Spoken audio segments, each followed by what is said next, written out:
Day 12 of Russia's invasion of Ukraine, scores of civilians killed. We connect to our Kim Ji-yeon standing by on the line.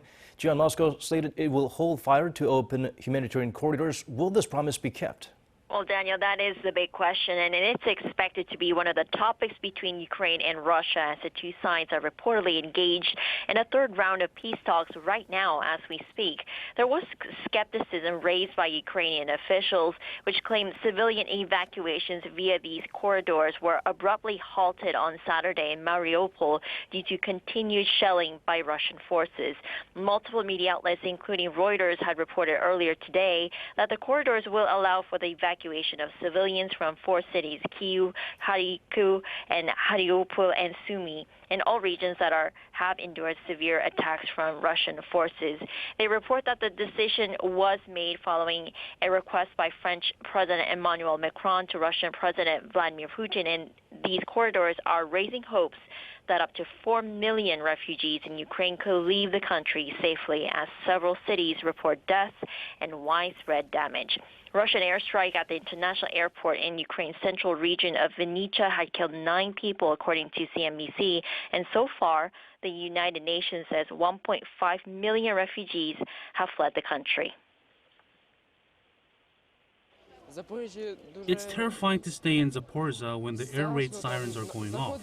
We have to constantly hide in the basement.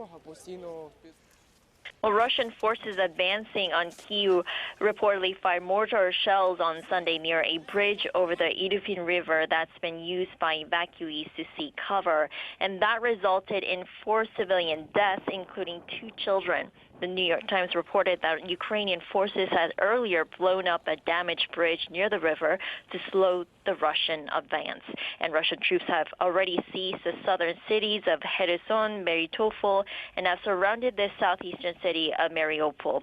Earlier, Ukraine claimed that around 2,000 civilian lives have been lost due to Russia's invasion of the country, and top diplomats from Ukraine and Russia are slated to hold talks in Turkey this Thursday, and it will be the highest level meeting between the two sides since Russia's invasion of Ukraine. And also, Ji-yeon, concerns about a potential nuclear catastrophe were raised yet again after Russian forces shelled and then took control over a power plant. Yes, Daniel, that's right. If you remember last Friday, Russia confirmed it has seized the Zaporizhzhia nuclear power plant, which is one of the largest reactors in Europe. A fire broke out in the process, which raised concerns that a war could turn into a catastrophic nuclear disaster.